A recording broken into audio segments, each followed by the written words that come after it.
Magandang tanghali po mga kaidol. At ayun na mga kaidol, no. Ah, Ilang araw po na wala po akong load mga kaidol. At pasensya na po sa ating mga kaibigan diyan at ano, ah, ngayon kahapon lang po talaga ako nakapaload mga kaidol. Pero busy kasi ako mga kaidol eh. Kaya, kasi mayroon akong trabaho mga kaidol dito. Siniminto ko yung daanan ng sasakyan po. Kasi lubak-lubak na. Kaya pinagtiyagaan ko to mga kaidol. Tapusan na to ng isang araw mga kaidol eh. Pero yung nangyari po, kalahati lang muna yung sa gitna lang muna na dinadaanan ng ano, siniminto ko muna. Kasi sabi kasi ni ma'am, yung gitna muna, yung hindi maladaanan sa gulong. Dahil ano mga kaidol, pag diniretso ko ng siminto po at paglabas ng sasakyan, hindi pa tuyo, siyempre useless yung trabaho mo mga kaidol. Kaya umabot po ako ng 3 araw dito mga kaidol. Pero ano mga kaidol, no, kasi parang half day lang mga kaidol. Kasi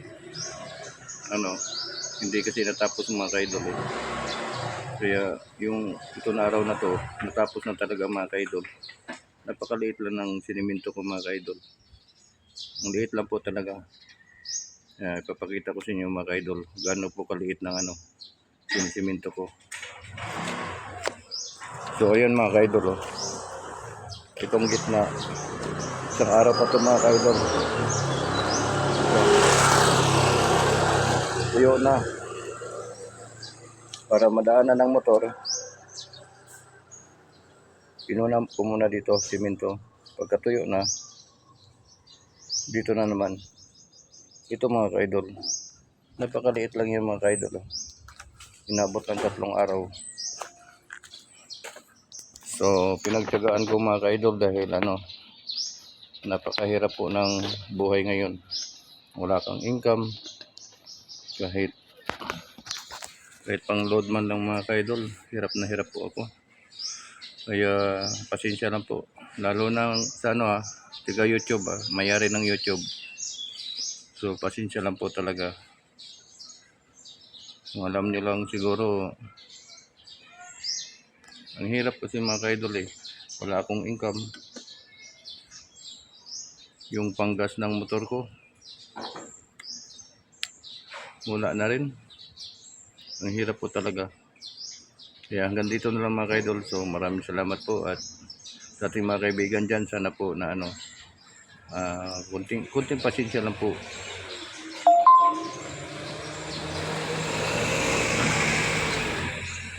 Pasensya lang po. So balang araw kung magkapera po ako at ako ng budget para load. So makapasok tayo sa mga bahay-bahay po. So hanggang dito na lang mga kaidol. So maraming salamat. So at huwag nyo sana itong kalimutan mga kaidol kung dadaan to sa inyong mga bahay po. Sana po huwag nyo kalimutan mag-subscribe po sa ating So maraming salamat mga kaidol at hanggang dito na lang. So bye bye.